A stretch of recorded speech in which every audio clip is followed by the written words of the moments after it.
Əgər insan kimi yaşamaq istəyirik, yəni bunun üçün həzinə verəcəyik. Bu çarəsizdir.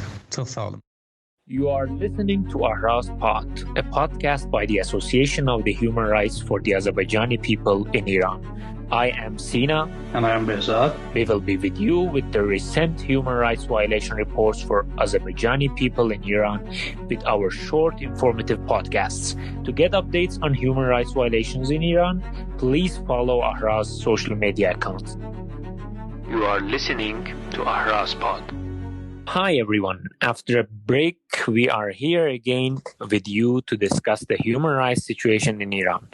In the last couple of weeks, we faced a huge amount of spams, reports, and cyber attacks to our Instagram and Twitter account. That is why we could not publish any updates or podcasts. But here we are again, stronger than before to amplify the voice of the underrepresented in Iran. Today, me and Behzad will discuss the children's fundamental rights and violations of civil rights in Iran. We have got interviews and reports from the families within Iran that they struggle to benefit from the very basic rights as like name choice for their children and so on. Can you briefly give us information regarding the legal framework of the child and citizen rights in Iran or in the international arena? Hi, Sina. We have several legal grounds related to this issue. The first one is the second article of United Nations Convention on the Rights of Child states that all the parties should secure and guarantee the rights of children, irrespective of their ethnicity, race, color, sex, language, religion, political or other opinion, national, ethnic, or social origin. We also have Article 8 of the Charter of the Citizen Rights, which says the government should refrain taking any step that may lead to widening the class divide or undue discrimination or deprivation of citizens from their basic rights. This includes the educational opportunities as well. We also have Sina, the International Covenant on Civil and Political Rights, the Article 23. In the second part of this article, it is stated that every child shall be registered immediately after birth and shall have name right away. So this article clearly says every newborn child has a right to have a name right away. But unfortunately, in Iran, there is no executive guarantee. And there are several cases that the Iranian government violated this basic right. So we have several cases that the newborn babies, they couldn't get a name from the Iranian registration system for months, even like for years. Okay, thank you very much, Behzad. Do you know if we have any framework within the Iranian legislation or Iranian regulations regarding the choice of name, freedom for the choice of name, or like any legislation regarding these fundamental rights? Yes, there's one, way to circumvent this kind of problem or to solve this kind of issues. So let's say the parent, they choose a name, and according to Iranian registration system, this name is illegal, is considered illegal.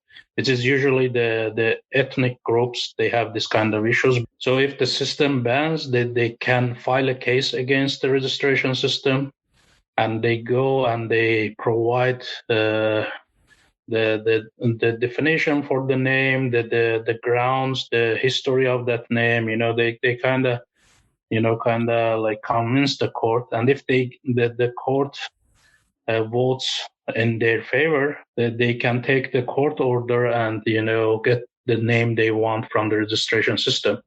But this is a long process. We have cases that it took more than 4 years. So it's not guaranteed that the children or the kid will have the name right away. And also, I think that, Islamic names are not included in these non-Persian names due to the fact that the government structure is Islamic.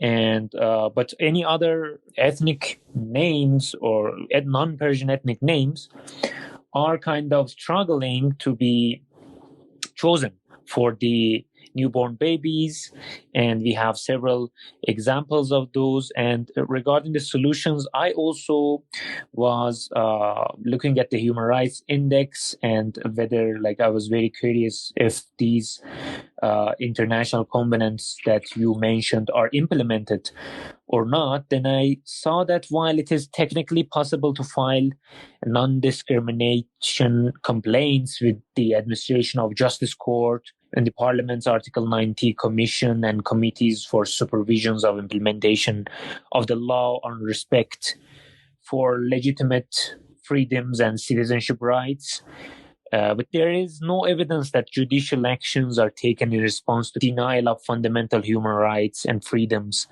on the basis of ethnic, cultural, or linguistic identities. So, yeah, thank you for bringing this up. So, what I'm also curious is that what problems these newborn babies or those families who are struggling to choose, have the freedom of choice for their baby's name, face. So speaking about the problem, Sina, so of course in Iran, any service for citizenships are for citizens. So if there's a baby without any birth certificate or any identity, if they don't have a name, of course, they are deprived of public health services, such as like vaccinations. The newborn babies, they have several required vaccinations that they cannot get if they don't have certificate, right? So beside that, any hospital cost, since they cannot have insurance, it should be paid out of parents' pocket. Or later, if this process continues and they cannot get the birth certificate, they cannot enroll their child in the kindergarten or the school.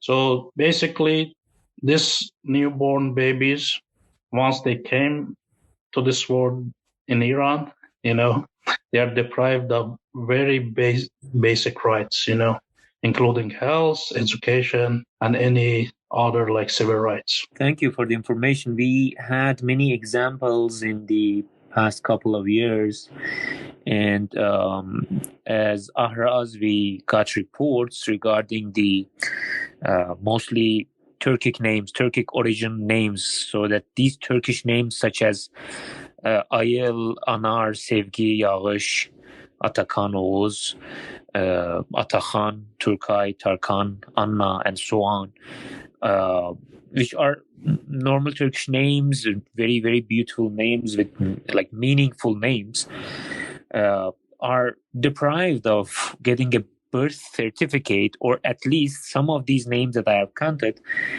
got their birth certificates, but after years of struggle, years of complaining, spending money to go to the main office of the civil registration or court in order to prove that this name has a meaning or this name is okay to be approved. The irony is here, that although all of these names, so these people are living there in Iran for thousands of years, right?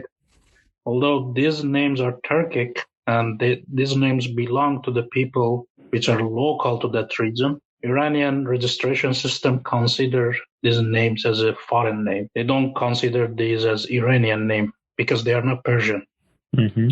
So the irony is here. So I wanted to add that. Oh, thank you very much. This is actually a very important topic that we may even want to do a new podcast on it, a separate podcast on it, because this kind of ethnic discrimination that equates the definition of being an Iranian with being Persian, or like with the current government being Iranian as like just being a Shia Muslim, creates lots of problems for the religious minorities or ethnic groups or other groups that cannot fit their identity definitions within this definition. So what happens is that, they go through a huge struggle, which, as you said, arbitrarily deprives them of their basic rights. Yeah, thank you for bringing this up. And actually, like when we tell minority, there's a there would be a misunderstanding. Actually, according to the officials, more than 70% of students, kids in Iran, they are non-Persian. Mm-hmm. So the Iranian registration system ignores 70%, at least 70% of the population. Oh yeah, you're right. I mean, yeah, very, very interesting issue is going on in Iran. This sense as well that minority, meaning that they don't have the equal share of power, political representation, or any kind of liberation or recognition. I mean, these groups are actually in number; they are in majority, not in minority. Exactly. Numerically, they are in majority, but what happens in terms of political representation or any kind of liberation, fundamental rights, and getting equal opportunities with the dominant group, then they are considered as minority, which is very weird and interesting. And they are suppressed most of the times easily due to the nature of this definition of being Iranian, as we discussed, right? Exactly. So for the government, Iranian means Persian. So if you're not Persian, or if you promote any ethnic identity, you're not Iranian. Mm-hmm. Or they're gonna easily deprive you from your basic rights. We had an interview last month with Huntai's parents. Huntai is struggling to get a birth certificate for about 3 years. So Mr. Taimaz, his father, gave an interview to us, and he mentioned some of the struggles that they are facing and how they are trying to overcome this problem. So let's listen to some parts of his voice, and then we will continue. Normal insan haqları və ilkel gələksinimlər. Biri ana dildə uşaq adları qoya bilmək haqqıdır və bu haqqı əldə edə bilməmək bizim üçün çox mənəvi və maddi çəlişkilər yaradır. Ailələrə böyük həzinələr gətirir. Yəni bu çox çətindir. Və idarələrdə sorumlular bu mövzuya gələndə biz onlara belə bir tozih veririk ki, bu bizim ilkel haqqımızdır. Bu qonu bizim kimliyimizin qorunmasına bir addımdır və bu qonuda da heç umudsuz deyilik. Biz umudluyuq, bir gün bunu əldə edəcəyik və buna bənzər haqları əldə edəcəyik. We heard Taimaz Mehralibayli's interview with Ahraz, and we discussed actually many things beside this short part of the interview that you listened right now. And we discussed how they struggled to get a birth certificate for 3 years. We discussed what is the meaning of Huntai's name, and does it represent something to the culture of Azerbaijanis or Turkic people living in Iran. And we also discussed how did they documented these historical, cultural origins of this name to the civil registration. How did they got rejected many times, although they presented sufficient amount of evidence to the civil registration, and what problems they faced. These were key points that we discussed with them. So this is just one example of tens and hundreds of people living in Iran that they cannot fit their identity with the Iranian identity that is defined by the dominant discourse.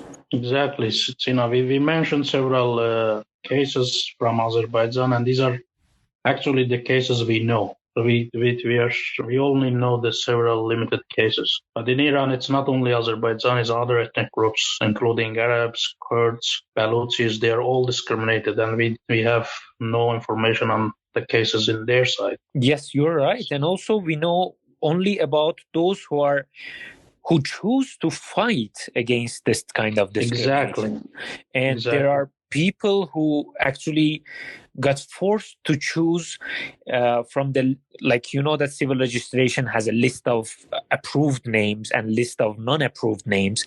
They are forced to choose a name arbitrarily from that list and to stop their struggle. And we never know about their stories just because of the fact that they like, of course, naturally, they don't want to go through this struggle. Exactly, because filing a case, going to the court, it's costly in terms of money, in terms of like time. Thank you very much, Behzad, for today's discussion. And we are going to have the same topic in Turkish this time as well. So we are going to introduce a new version of our AHRAZPod podcast, which is in Turkish language.